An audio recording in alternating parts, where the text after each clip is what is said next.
ஐயனார் துணையில் சோழன் நிலாவோட அப்பாவை கூட்டிக்கிட்டு போனதுக்கு அப்புறமா நிலா கேட்குறாங்க, அண்ணா என்னாச்சுங்கண்ணா அப்படின்னு சொல்லி சேரனை கேட்க சேலன் மழுப்பிட்டே போயிடுறாரு. ஆனால் பல்லவன் அங்கே நடந்த உண்மையெல்லாம் சொல்கிறாங்க. அதை கேட்ட நிலாவுக்கு ஐயோ பல்லவா அண்ணா அதுதான் ஒரு மாதிரி விரக்தியாக பதில் சொல்லுச்சு. எனக்கு அப்போவே டவுட் வந்தது ரொம்ப. நான் அதை எங்கே தெரிஞ்சுக்குவேணும்னு சொல்லி என்கிட்ட சிரிச்சுக்கிட்டே அண்ணா பதில் சொன்னாங்க. பல்லவா நோட் பண்ணினீங்களா பாண்டி அப்படின்னு நிலா பாண்டியை பார்த்து கேட்கவும், ஆமாங்க அண்ணன் சும்மாவே நம்ம சந்தா கூட பேசினா ரொம்ப சிரிப்பாக இருக்கும். ஆனால் இப்போ நேரில் போய் பார்த்துட்டு வந்தும் கூட அந்த சந்தோஷம் அண்ணன் முகத்தில் இல்லை. இதுக்கு என்னங்க பண்ணலாம் அப்படின்னு சொல்லி பாண்டி நிலாவை பார்த்து கேட்குறாங்க. அதுக்கு நிலா இருந்துக்கிட்டு, ஏன் பாண்டி பேசாமல் நம்ம சந்தாவை தூக்கிட்டு வந்து அண்ணனை கல்யாணம் பண்ணி வச்சிடலாமா அப்படிங்கிறாங்க. அப்போது பல்லவனும் பாண்டியும், அண்ணி என்ன அண்ணி வர வர நீங்களும் சோழனோட சேர்ந்து சோழ நாட்டவே பேச ஆரம்பிச்சிட்டீங்க அப்படிங்கிறாங்க. டே ஆமாண்டா, நான் கூட சந்தாவோட அம்மா அப்பா வாக்கு கொடுத்துட்டாங்க, அந்த மாதிரி தான் இருப்பாங்கன்னு நினச்சேன். ஆனால் அவங்க நம்மளை துரத்தி விடுறதுக்காக அப்படி சொல்லியிருக்காங்கன்னு கேட்கும்போது ஒரு கோபம் வரத்தானே செய்யுது. நீ எதுக்கு அவங்களோட இதை கேட்கணும்? அண்ணன் எவ்வளோ நல்ல பையன், அனீஷுக்கும் தெரிஞ்சவர் வேற. சந்தாவுக்கு அண்ணனை விட நல்ல பையனை எங்காவது பார்க்க முடியுமா அப்படின்னு சொல்லி நிலா சொல்கிறாங்க. கரெக்டு தாங்க, ஆனால் அவங்க ஊரில் போய் நம்ம தூக்கிட்டு நாளைக்கு கல்யாணம் பண்ணி வச்சு ஏதாவது அண்ணனோட உயிருக்கு ஆபத்தாயிட்டா என்ன பண்ணுறதுங்க அப்படின்னு சொல்லி பாண்டி கேட்குறாங்க. நிலா இருந்துட்டு, ஆமாம் அன்னைக்கு அவங்க துப்பாக்கி கத்தியோடு வந்தாங்க, அதையும் நினச்சா பயமாக தான் இருக்குதுங்க பாண்டி. நான் அண்ணன் அதுக்காக அப்படியே விடவும் முடியாது. நாளைக்கு கல்யாணத்துக்கு அப்புறம் அவங்க நம்ம பொண்ணே கல்யாணம் பண்ணிக்கிட்டான்னு சொல்லி துணிஞ்ச என்ன வேணாலும் பண்ணுவாங்க. அதை நினச்சா இன்னும் பயமாக தான் இருக்குது. அதுக்கு நம்ம ரிஸ்க் எடுத்து அண்ணனு கல்யாணம் பண்ணி வைக்காமே இருந்துடலாமே. இப்போ வாட்டிக்கு அண்ணன் பாட்டுக்கு இருப்பாங்களே அப்படின்னு சொல்லி நிலாவும் யோசிக்க, பல்லவனும் பாண்டியும், அண்ணி எப்படி அண்ணி இந்த மாதிரியே எனக்கும் சந்தா தான் அண்ணியா வருவாங்கன்னு நானும் நினச்சிட்டு இருக்கேன், அப்போ அது நடக்காதா அப்படின்னு சொல்லி பல்லவன் கேட்குறாங்க. பாண்டி இருந்துட்டு, டேய் இவன் ஒருத்தன் அமைதியாக தான் இரேண்டா, பார்க்கலாம் என்ன நடக்குதுன்னு, நாங்களே தெரியாமல் தானே புலம்பிகிட்டு இருக்கோம். நீ என்ன சின்ன குழந்தையாட்ட எனக்கு சந்தா அண்ணி தான் வேணும்னா என்ன வாங்கிட்டு வர முடியும் அப்படின்னு பாண்டி திட்டுறாங்க. நிலா இருந்துக்கிட்டு, பாண்டி அவனை திட்டாதீங்க, இருங்க சோழனும் வரட்டு யோசனை பண்ணி பார்ப்போம் அப்படின்னு சொல்லி நிலா சொல்கிறாங்க. ஐயோ ஆமாவே இப்போ என்ன பண்ணுறது அப்படின்னு சொல்லி நம்ம பல்லவன் புலம்ப ஆரம்பிச்சிட்டான். டேய் பேசாமல் காலேஜுக்கு போடா, அதெல்லாம் நாங்கள் பார்த்துக்குறோம் அப்படின்னு சொல்லி பாண்டி பல்லவன் அனுப்பி வைக்கிறாங்க.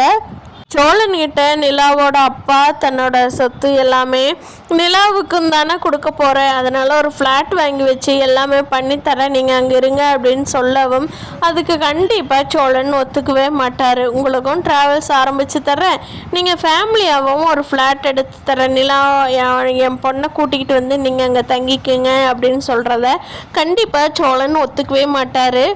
பேசாமல் அமைதியாக போகிற சோழன் நிலாவோட அப்பாவை இறக்கி விட்டுட்டு, மாமா இது வரைக்கும் நான் கொண்டுட்டு விட்டேன் பார்த்தீங்களா, உங்களுக்கு அந்த காசுங்க கூட எனக்கு வேண்டாம், ஏன்னா என் பேக்கெட்லேயே காசு இருக்கே அப்படின்னு சொல்லிட்டு நீ கொடுக்குற காசே எனக்கு வேண்டாம், இப்போ கூட நான் தான் உன்னை கொண்டுட்டு விட்டேன் அப்படிங்கிற மாதிரி அவங்க அப்பா ஃபீல் பண்ணுறதுக்காக சோழன் போய் இறக்கி விட்டுட்டு இந்த வார்த்தையை சொல்லிட்டு வீட்டுக்கு வந்துடுறாங்க. வீட்டுக்கு வந்ததும் நிலா கேட்குறாங்க, என்ன சோழன் அப்பாவை சொன்ன இடத்துல கொண்டே விட்டுட்டிங்களா அப்படிங்கிறாங்க. இல்லை நிலா, நடுக்காட்டில் நடு ரோட்டில் ஒரு வீதியில் பாலத்து மேலே விட்டுட்டு வந்துட்டேன் போதுமா அப்படிங்கிறாங்க. என்ன சோழன் உங்களுக்கு என்ன எல்லாமே விளையாட்டா அப்படிங்கிறாங்க. பின்ன என்ன நிலா, உங்கள் அப்பாவை நான் இடையிலையா இறக்கி விட்டு வருவேன், முன்னாடியாவது அவர் என்ன பண்ணிடுவாரோ ஏதோன்னு எனக்கு பயமாக இருக்குது, இப்போ தான் என் மாமனார் ஆயிட்டாரே அப்படி விட்டுட்டு வருவேனா நிலா, என் செல்ல குட்டிக்காக கொண்டு நான் பத்திரமா உங்கள் அப்பா இறக்கி விட்டுட்டு வருவேனா என்ன நிலா நீயே அப்படிங்கிறாங்க. என்ன சோழன் சும்மா தான் கேட்டேன் அப்படிங்கிறாங்க. சரி சரி அண்ணனும் பல்லவனும் எங்கே போயிட்டு வந்துட்டாங்களா இன்னும் வரலையா அப்படிங்கிறாங்க. வந்துட்டாங்க சோழன், பல்லவன் காலேஜுக்கு போயிட்டான், அண்ணன் இப்போ தான் குளிச்சுட்டு கொஞ்ச நேரம் ரெஸ்ட் எடுக்கிறேன்ட்டு போயிருக்காங்க அப்படின்னு சொல்கிறாங்க நிலா. அண்ணன் தன்னோட லவ்வர் சந்தாவை பாட்டு வந்தாங்களா, என்ன ரெண்டு பேரும் பயங்கர குஷியாக இருக்குதா அண்ணன் அப்படின்னு சொல்லி சோழன் நிலாவை கேட்கவும் நிலா இல்லை சோழன் சந்தாவை அண்ணாவுக்கு கல்யாணம் பண்ணி வைக்க மாட்டாங்களாம். அவங்க அப்பா தெளிவாகவே சொல்லிட்டாராம். அன்னைக்கு நம்மளை ஊருக்கு அனுப்பி வைக்கிறக்காக நம்ம சொன்ன கண்டிஷனுக்கெல்லாம் ஓகே சொல்லியிருக்காரு. ஆனால் சந்தாவை அவங்க மாமாவுக்கு தான் கல்யாணம் பண்ணி வைப்பாங்களாமா சோழன். என்ன பண்ணலான்னு சோழன்? அண்ணன் ரொம்ப வருத்தப்படுறாங்க. ஆனால் எங்கிட்ட ஓப்பனாக சொல்லலை, பல்லவன் இருக்கங்காட்டி தான் சொன்னான், இல்லைன்னா அண்ணன் எதுவும் சொல்லியிருக்காது அப்படின்னு சொல்லவும் சோழனுக்கு சட்டார்னு எந்திரிச்சு உட்கார்றாரு. என்ன நிலா சொல்கிற? சந்தாவை கொடுக்க மாட்டாங்களா? அப்போ என்ன பண்ணலாம் நிலா அப்படிங்கிறாங்க. ஆமாம் சோழன், நம்ம அதையும் மீறி கல்யாணம் பண்ணிக்கிட்டு வந்தால் கூட நாளைக்கு அருவாளுக்கு துப்பாக்கியோடு எதுவும் பண்ணிடுவாங்களோ அண்ணனும் பயமாக இருக்குது. என்ன சோழன் பண்ணலாம் அப்படின்னு சொல்லி நிலா கேட்குறாங்க. ஆமாம்ல, அவங்கெல்லாம் ரவுடி கூட்டங்களாக இருக்காங்க, இதிலிருந்து எப்படி தப்பிக்கிறது? பேசாமல் சந்தாவையும் அண்ணனுக்கு கல்யாணம் பண்ணி வச்சு எங்காவது கண்காணாத பக்கம் எங்காவது அனுப்பி வச்சிட்டா அப்படிங்கிறாங்க. அது எவ்வளோ நாளைக்கு சோழன்னு அனுப்பி வைக்க முடியும்? எப்போ இருந்தாலும் வீட்டுக்கு வந்து தானே ஆகணும் அப்படிங்கிறாங்க நிலா. எல்லாம் ஹாலில் பேசிக்கிட்டு இருக்கிறத பார்த்துட்டு வெளியில் இருந்த நடேசன் ஏதோ சேரனோட கல்யாண விஷயமாக தான் பேசுவாங்க போல், ஒன்றும் சரியாக கேட்க மாட்டேங்குதே அப்படின்னு சொல்லிட்டு வீட்டுக்குள்ளே வர்றாரு. வந்தவர் என்ன ஏதுன்னு கேட்குறப்ப, யோ நீ என்னமோ அப்படியே பண்ணி கிழிச்சிட்ட மாதிரி கேட்டால் நார்த் இந்தியாவில் தான் நான் வண்டி ஓட்டுனேன் அப்படி இப்படிங்கிற, ஹிந்தி தெரியுங்கிற, நீலாம் எதுக்கியா இருக்கிற? அவங்க ஊரில் போய் ஏதாவது பேசி சந்தா அண்ணனுக்கு கல்யாணம் பண்ணி வைக்க முடியுமாடா உன்னால்?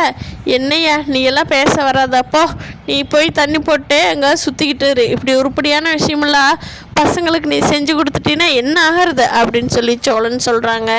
நடேசனை பார்த்துட்டு அப்போ நிலந்துட்டு, என்ன சோழன் நீங்கள் அங்கிளை பார்த்த உடனே இப்படியே திட்டுவீங்க?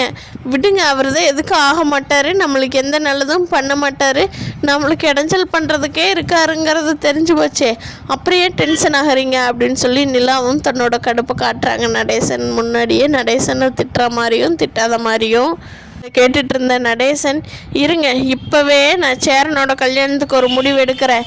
என்ன, நான் ஆல் இந்தியா பெர்மிட்டு தெரியுமில்ல, அங்கே இருக்கிற என் ஃப்ரெண்ட்ஸை கூப்பிட்டு யார் என்னென்னு விசாரித்து சந்தாவை சேரனுக்கே கல்யாணம் பண்ணி வைக்கல, இந்த நடேசனோட பேரை மாற்றுங்க அப்படிங்கிறாங்க. அப்போ சொல்லிட்டு, நடேசனுங்கிற பேரை என்னென்னு மாற்றுவோம்? போயா போ, நீ போய் சாதிக்கிறதையெல்லாம் சாதிச்சுட்டு வா, அப்புறம் பார்த்துக்கலாம் அப்படின்னு சொல்லி அனுப்பிச்சி வச்சிட்றாங்க. சோழன் அவர் எதுவும் பண்ண போகிறதில்ல, வெட்டியாக வாயில் பேசிட்டு போகிறாரு அப்படிங்கிறதுனால. எல்லாம் பேசின சத்தம் கேட்டுட்டு சேரன் எந்திரிச்சு வெளியே வர்றாங்க. அண்ணா நீங்கள் தூங்கலையா அப்படிங்கிறாங்க நிலா. இல்லைப்பா தூக்கம் வரல, ஆனால் என்ன பேசிகிட்டு இருந்தீங்க எல்லோரும், அதுதான் எந்திரிச்சு வெளியே வந்தான்ப்பா அப்படிங்கிறாங்க. அது ஒன்றும் இல்லைண்ணே, சந்தா வீட்டில் இப்படி சொல்லிட்டாங்கங்கிறத நான் அங்கிள்கிட்டையும் சோழன்கிட்டையும் சொல்லிகிட்டு இருந்தேன், அதாங்கண்ணே அப்படிங்கிறாங்க. இல்லைப்பா, அவங்க நம்ம நகை பணம்லாம் ரெடி பண்ணி கொடுத்தா கல்யாணம் பண்ணி வச்சுருவாங்க அப்படிங்கிறாங்க. ஏன்னே போய் பேசுகிறீங்க, பல்லவன் எல்லா உண்மையும் சொல்லிட்டான் அப்படின்னு சொல்லி சொல்கிறாங்க நிலா. நடேசன் வெளியில் போய் யாருக்கிட்டையோ ஃபோனில் பேசிட்டு சொல்கிறாரு, டேய் சேர, அந்த சந்தாவோட ஊருக்கு பக்கத்தூரில் இருக்கிறவன் தான் என் ஃப்ரெண்டு, அவங்ககிட்ட கூப்பிட்டு பேசினேன், என்ன அவங்க மாமங்கார பெரிய ஆளா கொன்றுவானா என்னென்னு? இல்லை இப்போ அவன் மேலே ஏதோ கேஸ் இருக்கா, அவன் ஜெயிலில் இருக்கானாமா, அது சந்தாவோட அம்மா அப்பாவுக்கே இன்னும் தெரியாதான், தெரிஞ்சால் அவங்களே சந்தாவை கல்யாணம் பண்ணி கொடுக்க மாட்டாங்க. நான் வேணுன்னா அவனை பற்றின எல்லா டீட்டெயில்ஸும் சந்தாவோட அம்மா அப்பாவுக்கு சொல்லிடுறேன், நேரம் பார்த்து உங்களுக்கு சொல்கிறேன், அப்போ கரெக்டாக இங்கே ஊருக்கு வாங்க, நாங்கள் இங்கே கல்யாண ஏற்பாடெல்லாம் பண்ணி வச்சுருக்குறோம், நீங்கள் குடும்பத்தோடு வாங்க, நான் உங்கள் பையனுக்கும் சந்தாவுக்கும் கல்யாணம் பண்ணி வச்சிடலாம், அப்புறம் பொண்ணை கூட்டிகிட்டு போயிருங்க, நாங்கள் இங்கே இருக்கிற எல்லாருமே உங்களுக்கு சப்போர்ட் பண்ணுறோம், எங்களை மீறி யாரும் இந்த ஊரை எதிர்த்துக்கிட்டு அவங்க மாமங்கூட சேர்ந்து வரமாட்டாங்க, அது இல்லாமல் அவள் ஜெயிலில் தான் இருக்கிறான், அதனால் அவள் இப்போதைக்கு வெளியே வராத மாதிரி அங்கே போலீஸ் ஸ்டேஷன்லேயும் நான் விசாரிச்சுக்கிறேன், நீங்கள் பயப்படாதீங்க, சீக்கிரமாக கிளம்பி வர்ற வழியை மட்டும் பாருங்கள், என்ன டேட்டு என்னங்கிறது சொல்லிட்டிங்கன்னா அதுக்கு தகுந்த மாதிரி நான் இங்கே கல்யாண வேலையெல்லாம் ஏற்பாடெல்லாம் பண்ணி வச்சிட்றேன் அப்படின்னு சொல்லி நடேசனோட ஃப்ரெண்டுக்கிட்ட கேட்டுட்டு நடேசன் சொல்கிறாங்க. இதை பார்த்த நிலா, அங்கிள் பரவாயில்ல அங்கிள், சூப்பராக பிளான் பண்ணுறீங்க, பரவாயில்லையே, நீங்கள் நார்த் இந்தியா ஃபுல்லாக சுற்றுனதுக்கு இப்போ தான் தன்னோட பையனுக்கு உருப்படியோ ஒன்று பண்ணுறீங்க அங்கிள் அப்படின்னு சொல்லி நிலா சொல்கிறாங்க. இதை கேட்ட நடேசனுக்கு, என்னம்மா என் திறமையெல்லாம் உனக்கு இத்தனை நாளும் புரிய மாட்டேங்குது, சேச்சே யூ ஆர் பிளட்டி ஃபூல் அப்படின்னு சொல்லிட்டு அவரோட வேலையை பார்க்க ஆரம்பிச்சிடுறாரு. சேரனுக்கும் சந்தாவுக்கும் கல்யாணம் நடந்தால் நல்லா இருக்குமா, இல்லை கார்த்திகாவை தான் கண்டிப்பாக சேரன் கல்யாணம் பண்ணுவாரா அப்படிங்கிறத பற்றி நீங்கள் என்ன நினைக்கிறீங்கன்னு கீழே கமெண்ட் பண்ணுங்கள். நம்ம வீடியோ இன்னும் லைக் பண்ணாதவங்க பண்ணிவிட்டு சப்ஸ்கிரைப் பண்ணாதவங்க சப்ஸ்கிரைப் பண்ணிக்கோங்க. தேங்க்யூ.